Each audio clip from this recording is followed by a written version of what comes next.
bienvenidos, mi nombre es Horacio Urteaga y el día de hoy vamos a continuar con nuestro estudio del libro de los Hechos. Recordemos que el apóstol Pablo, en contexto, está rumbo ya hacia Jerusalén. Tiene planeado ir a Jerusalén con un grupo de hombres, quienes ya lo están acompañando. Uno de ellos es Lucas, por ejemplo, para llevar un apoyo económico a la iglesia de Jerusalén, visitar la iglesia de Jerusalén, quizás celebrar la fiesta de Pentecostés con la iglesia, llegando ahí, y luego partir rumbo hacia Roma, Italia. Una de las cosas que ya les he adelantado es que los planes no van a salir tal cual Pablo los tenía en su mente. Las cosas Dios las va a permitir de otra manera, pero al final va a llegar a Jerusalén y también va a llegar a Roma.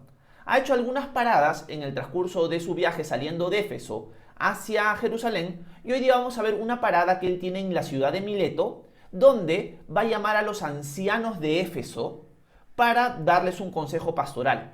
Podríamos decir que a partir del versículo que vamos a ver hoy, en el capítulo 20 de Hechos, vamos a leer, por así decirlo, un consejo pastoral del apóstol Pablo a estos líderes de la ciudad de Éfeso. Y vamos a hablar un poco acerca de su mensaje. Obviamente no vamos a ver todo el mensaje en esta mañana, pero vamos a tratar de sacarle el jugo, versículo tras versículo, a lo que Pablo les va diciendo a estos líderes de esta ciudad. Así que vayamos al texto, vayamos a Hechos capítulo 20 y veamos el versículo 17 en adelante. Veamos por el momento solamente el versículo 17. Dice lo siguiente Lucas: desde Mileto, Pablo envió un mensaje a los ancianos de la iglesia de Éfeso para que se reunieran con él. El propósito de Pablo al enviar este mensaje es que quiere que los ancianos de Éfeso lleguen a Mileto, porque él no va a poder hacer una parada en Éfeso. No puede hacer una parada en Éfeso porque él está con, en cierto sentido, prisa para llegar a Jerusalén, porque quiere llegar para la fiesta de Pentecostés, para celebrarla con la iglesia ahí. Tradicionalmente, en la historia de la iglesia siguió celebrando la fiesta de la Pascua y la fiesta de Pentecostés, no como mandamientos de la ley, sino como recordatorios del sacrificio de Jesús en la cruz y del nacimiento de la iglesia en Pentecostés.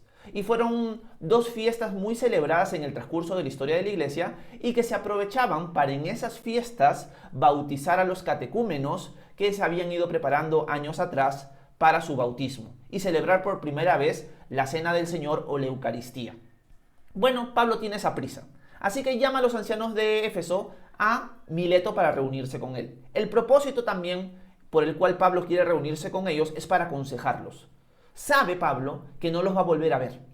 Él ya sabe, pues, y vamos a hablar del por qué él sabe esto más adelante. Él sabe que no los va a volver a ver, así que les quiere dar buenos consejos a estos ancianos de Éfeso.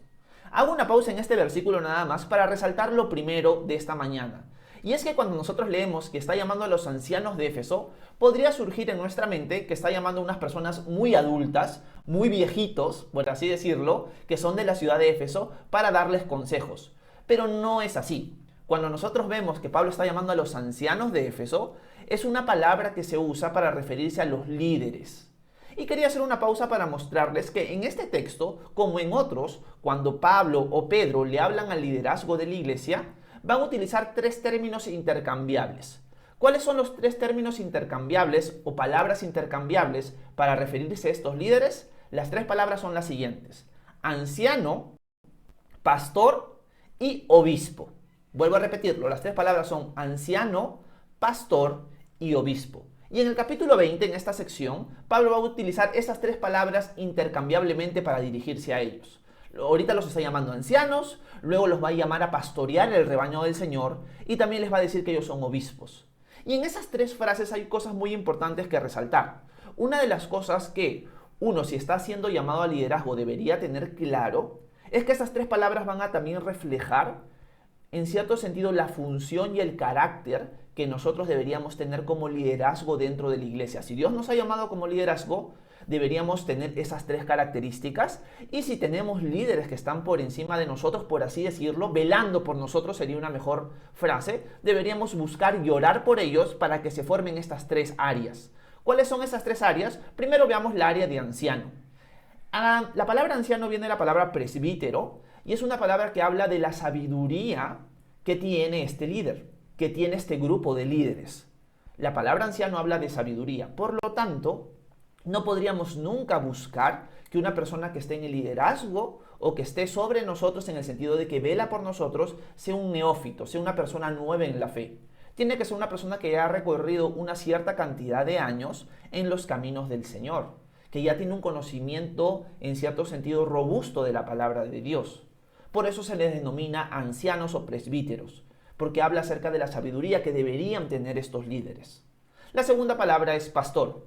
Y la palabra pastor generalmente no se nombra como pastor tal cual, sino siempre es en el verbo activo, ¿no? Es en pastoreando. Y es el rol del pastor. Y el rol del pastor generalmente es el rol de alimentar al rebaño. Por lo tanto, nuestros líderes y aquellas personas que van a velar por nosotros, nosotros deberíamos orar y buscar en ellos que ellos sean personas que buscan alimentarnos con la palabra de Dios. Tenemos el rol de sabiduría, de anciano. Es una persona que tiene que ser sabia. Tiene que ser una persona que nos alimenta constantemente con la palabra de Dios, por lo tanto la conoce. Y por último tenemos obispo. Obispo, la palabra obispo es alguien como prácticamente un supervisor, alguien que está mirando por encima, no como superior, sino cuidando y mirando. Es alguien que está interesado en la vida de ustedes. Es alguien que está interesado en mi vida, pero que no está alejado de mi vida tampoco. Porque uno de los errores que veo y que siempre repito en estos live es que a veces los líderes se les ha enseñado a ellos que no deberían tener cierta comunión, cierto compañerismo con la iglesia a la cual ellos pastorean. No debería haber un rol de amistad. Considero que esa postura es una postura equivocada. Sí, nosotros estamos llamados a ser obispos, a mirar por encima, velar por todos, pero eso implica que tengo que conocer a las personas para poder apoyarlas en sus necesidades, aconsejarlas, saber qué es lo que están pasando, qué es lo que no, poder orar específicamente por ellos. Y eso es lo que nosotros deberíamos buscar en los líderes. Y si tú eres alguien que estás llamado al liderazgo dentro de tu iglesia local, tú deberías tener presente estas tres áreas. Ser alguien que es sabio, pedirle al Señor sabiduría constantemente porque la sabiduría viene de Dios. Segundo, ser alguien que comparte y alimenta al rebaño con la palabra de Dios. Por lo tanto, debes conocerla bien. Y por último, ser alguien que esté interesado en sus vidas, no alguien que está desconectado de la vida de ellas. Y estar presente, no solamente en su vida diaria, sino también sabiendo sus necesidades y sus problemáticas constantemente. Esa es la idea que Pablo va a usar y Pedro va a usar en las palabras intercambiables entre anciano, pastor y obispo. Así que ya sabemos más o menos lo que debemos buscar en nuestros líderes y orar por ellos, y también si tú estás siendo llamado a líder, entender que estas tres áreas son fundamentales para un buen servicio al rebaño del Señor. Dicho esto, vamos a hablar ahora sí y vamos a leer lo que Pablo le dice a estos ancianos de la ciudad de Éfeso. Vamos a leerlo a continuación. Vamos al versículo 18 en adelante. Dice lo siguiente Lucas: cuando los ancianos llegaron, les dijo, refiriéndose a Pablo: ustedes saben cómo me he comportado todo el tiempo desde el primer día que entré en Asia. Saben que he servido al Señor con toda humildad y con muchas lágrimas, y que he sido puesto a prueba por las intrigas de los judíos. También saben que no me he negado a serles útil, y que en público y en las casas he anunciado y enseñado a los judíos y a los no judíos que deben volverse a Dios y tener fe en nuestro Señor Jesucristo. Bueno, una de las cosas que nosotros vemos en este pasaje es que Pablo les, en cierto sentido, anima a recordar la forma en la que él ha vivido delante de ellos.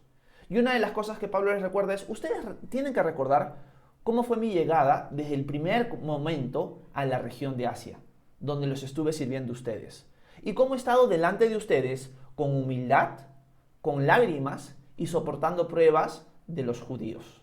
Y acá una de las cosas que me pone a la mente cuando leo este texto es que Pablo nos está dando en cierto sentido el mejor ejemplo para nosotros poder pastorear, para nosotros poder mentorear, discipular a alguien. Y yo creo que la lección que Pablo está mostrando acá es: el ejemplo marca una diferencia radical en nuestra forma de servir a los demás. Vuelvo a repetirlo: el ejemplo nuestro marca una diferencia radical en la forma en la que servimos a los demás. Sí, Pablo, como pastor, por así decirlo, de estos líderes y de las iglesias de Éfeso, está diciéndoles: miren, yo he sido ejemplo para ustedes. Recuerden el ejemplo que les he dado. Y esto va a servir no solamente para el área de liderazgo, sino para nuestra vida en general. Nosotros debemos buscar ser ejemplo para los demás. para personas que estamos ministrando, sirviendo, para personas que simplemente nos observan, para amigos, vecinos, familiares que no conocen al Señor y estamos representando a Jesús delante de ellos. El ejemplo es fundamental. Podríamos decir lo siguiente, que el mejor discipulado que yo le puedo dar a otras personas es mi ejemplo. Yo estoy discipulando, por ejemplo, a un grupo de jovencitas los días sábados en las mañanas. Cada vez el grupo va creciendo, gracias a Dios. Pero una de las cosas que me pongo a pensar al leer este texto es que sí, la forma en la que yo discipulo a las muchachas es leyendo la Biblia juntos, conversando, respondiendo dudas. Prácticamente lo que hacemos nosotros acá todos los días, lo hago una vez a la semana con ellas. Pero yo pienso que sí, la información, la palabra de Dios va a marcar una diferencia radical en su crecimiento de ellas, mis oraciones por ellas también, pero también el ejemplo. O sea, si ellas ven que Horacio lo que predica no lo vive, al final queda por el suelo mi testimonio y lo que les estoy enseñando. Ya de por sí es difícil a veces para jóvenes, sobre todo, poder romper la influencia negativa que a veces los padres tienen sobre ellos. Porque de todas maneras somos hijos de nuestro hogar. Y al ser hijos de nuestro hogar tenemos hábitos de nuestra casa, sean buenos o malos. Así que si yo soy mal ejemplo para ellas, todo lo que yo les predico, todo lo que estudiamos, al final cae como en saco roto. Lamentablemente, no todo es así, pero mucho de eso sí. En cambio, si yo soy buen ejemplo para ellas, eso va a impactar a veces más que las palabras que le diga. Entonces, una lección para nosotros esta mañana, adicional a la que hemos visto acerca de el rol que debemos buscar en los líderes, es que debemos ser ejemplo para los demás. Y Pablo fue ejemplo para los ancianos de Éfeso. Pablo fue ejemplo para la iglesia de Éfeso. Y por eso les dice, recuerden cómo me he comportado con humildad, con lágrimas y soportando los ataques de los judíos. Y en esas tres palabras o frases, nosotros vemos varias cosas importantes. Primero, Pablo era humilde. ¿Qué deberíamos mostrar nosotros en nuestra vida? Humildad. ¿Qué significa humildad? Que tienes un concepto correcto de quién eres. No te crees más de lo que eres. Sabes que eres siervo, sabes que el único que reina y que está por encima de ti en cierto sentido es el Señor. Miras a los demás como superiores a ti mismo. Te mantienes humilde, aprendes de tus errores, confiesas tus errores, eres enseñable. Esa es una persona humilde. Por lo tanto, Pablo fue humilde delante de los efesios y los efesios no podían decir, no, tú eras un orgulloso, Pablo. Pablo es sincero y les dice, ustedes recuerdan que yo me he conducido con ustedes con humildad. Por más que yo he sido llamado apóstol, no me he considerado superior a ustedes, sino les he servido con lágrimas. Y cuando vemos las lágrimas es que también las personas conocían sus pruebas de Pablo, conocían sus debilidades, conocían su dolor, conocían sus momentos altos y sus momentos bajos. Por eso dice, ustedes saben cómo yo he servido a ustedes con humildad y con lágrimas. O sea, lo más probable es que han visto llorar a Pablo.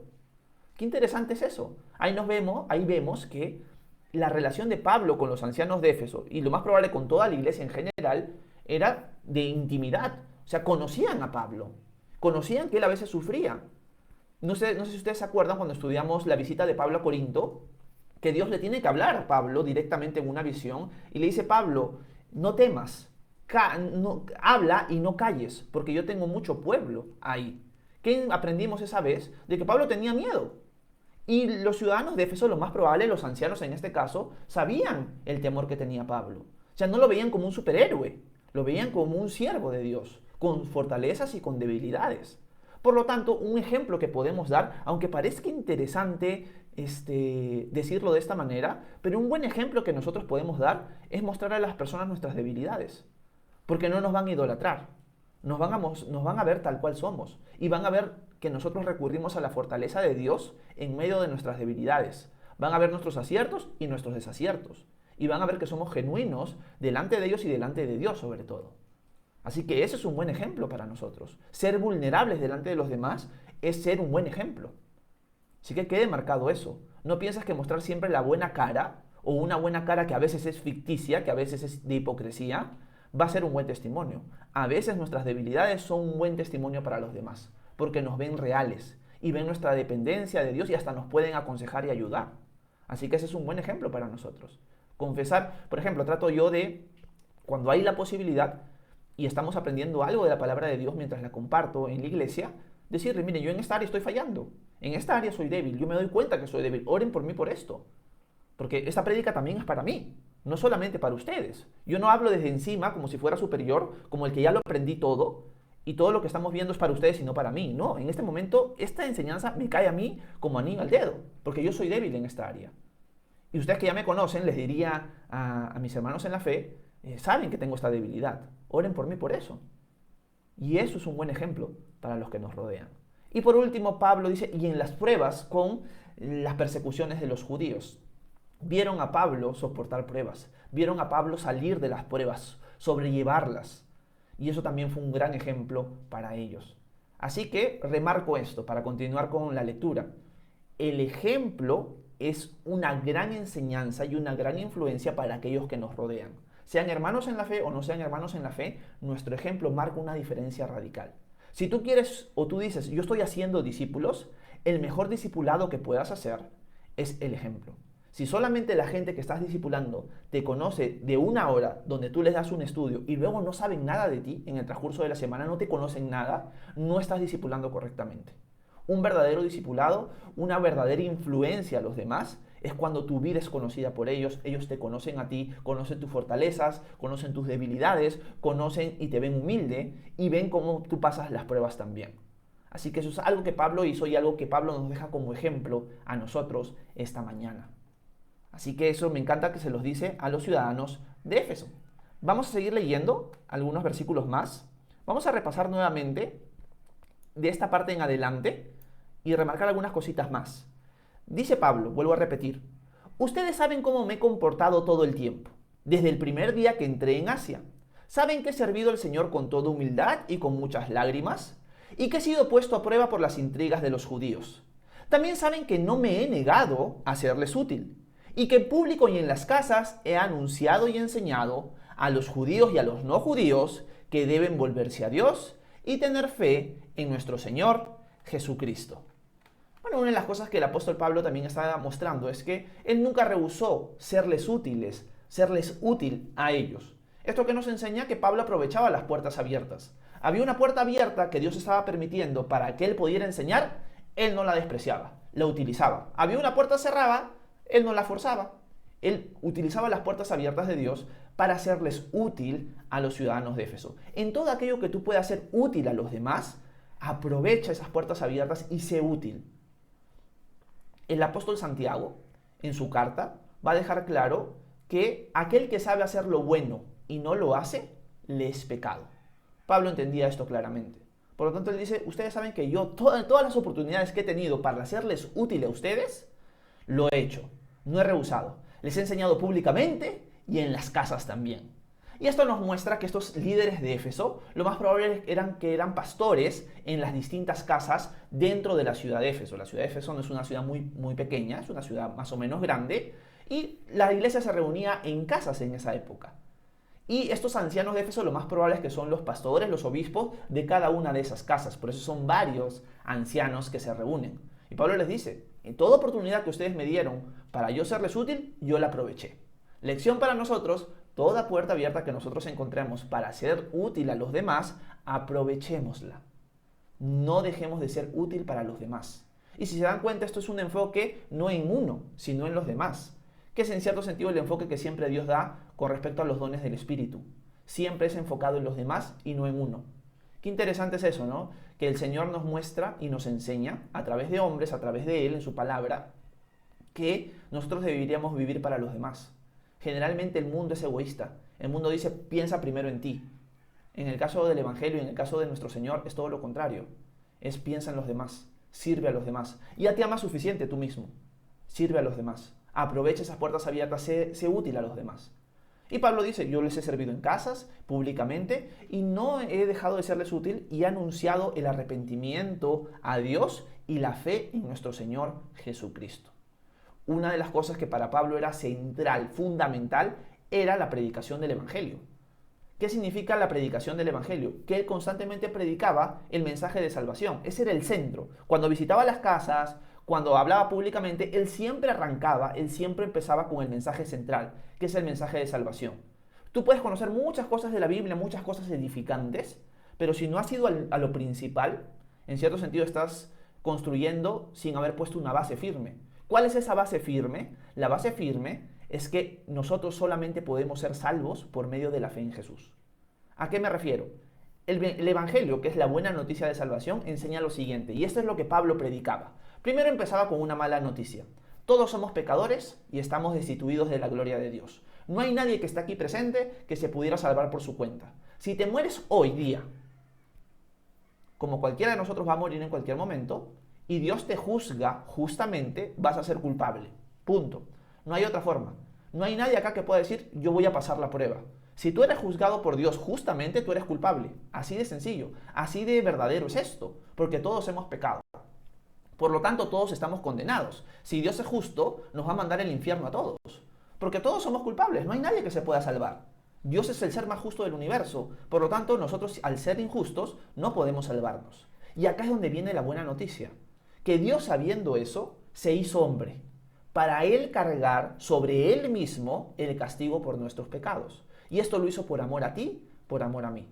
En esto muestra su amor Dios para con nosotros, en que aún siendo pecadores, Cristo murió por nosotros. Él murió por ti porque te ama, para poder darte acceso a su presencia eternamente. Por eso Jesús dijo, yo soy el camino, la verdad y la vida. Nadie viene al Padre si no es por medio de mí. Por lo tanto, cuando Dios se hace hombre, Jesús de Nazaret, Él vive una vida perfecta sin pecado. Vida que nosotros no podemos llevar. Pero Él la vive en lugar nuestro.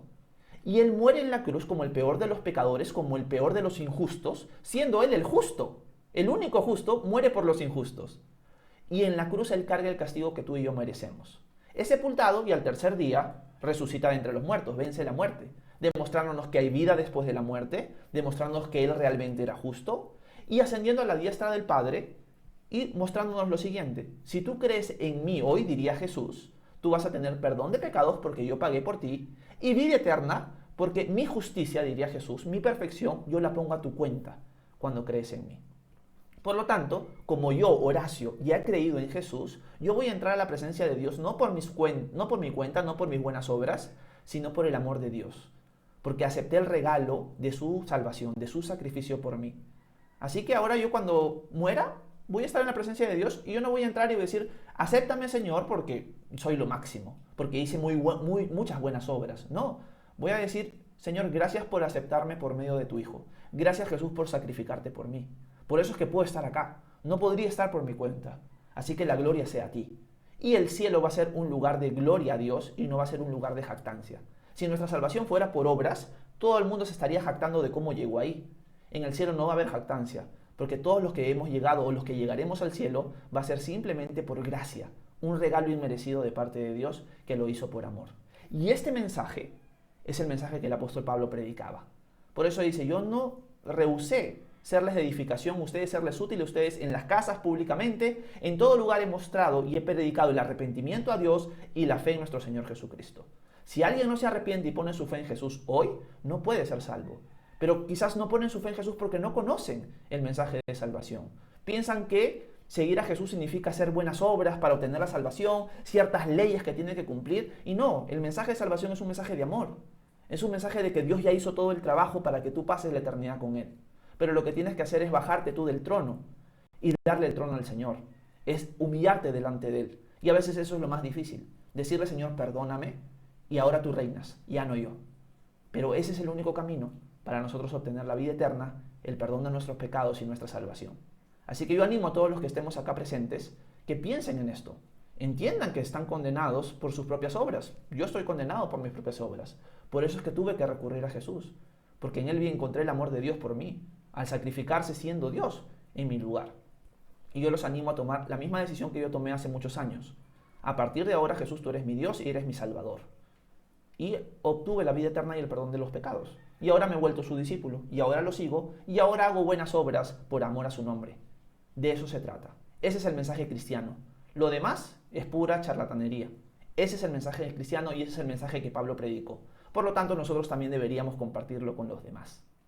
Dicho esto, el apóstol Pablo va a seguir hablando, pero ya nos pasamos bastante tiempo, así que vamos a dejar este devocional de esta mañana en este punto, y el día de mañana vamos a continuar con el capítulo 20 para ver qué es lo que Pablo le sigue recomendando, hablando a los ancianos de Éfeso para su edificación y para su desarrollo dentro de la iglesia, porque él ya no los va a volver a ver.